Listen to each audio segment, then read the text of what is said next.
her dressmaker. But if you think for a moment that she doesn't give herself away with every sentence that she utters, well, you must just be perfectly cracked about her. But don't you think that something might be done? I mean, something to eliminate the sanguinary element of a conversation.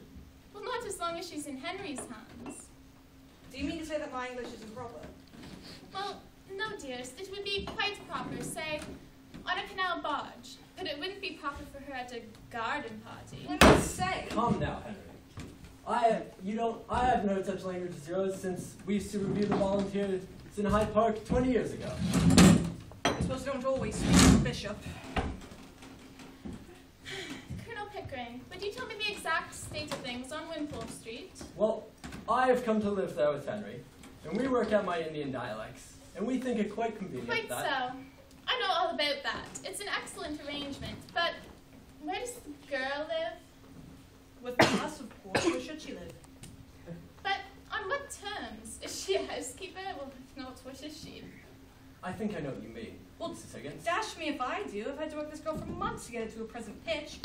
And besides, she's useful. She remembers where my things are and reminds me of all my appointments. But how does your housekeeper get on with her? Mrs. Pierce? Oh, she's jolly loud to have so much taken off her hands. For before Liza came, she used to have to find my things and remember all of my appointments. But she's got some silly bee in her bonnet about Eliza. She's always saying, "You don't think so," doesn't she, Pick? Yes, that's the formula. You don't think so. That's the end of every conversation about Eliza. As if I ever stopped thinking about the girl, and her confounded vowels and consonants. I'm worn out thinking about her and watching her tongue and her teeth and her lips, and not to mention her soul, which is the quaintest of the lot. You certainly are a pretty pair of babies, playing with your live doll. Playing? The hardest job I ever tackled. Make no mistakes about that, Mother.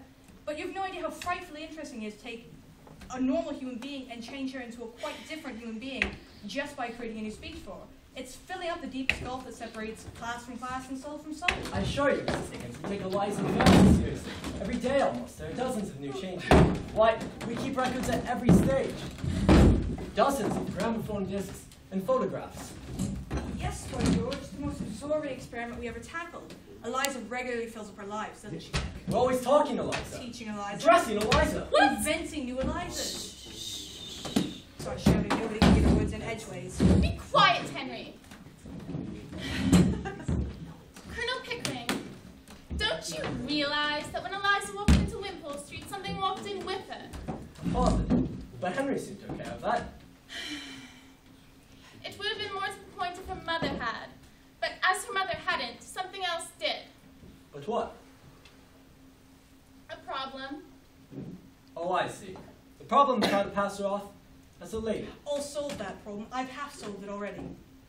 No, you two infinitely stupid male creatures. The problem is just what is to be done with her afterwards. She can go her own way with all the advantages I've given her. The advantage is that poor woman that was here just now. The mannerisms and qualities that disqualify a fine lady from earning a fine lady's income. Is that what you mean? I assure you, Mrs. Higgins, Eliza's in good hands. We'll find her some light employment. You see that Eliza is quite happy. Goodbye, Mrs. Higgins. Besides, it's no good bothering now. It's done with.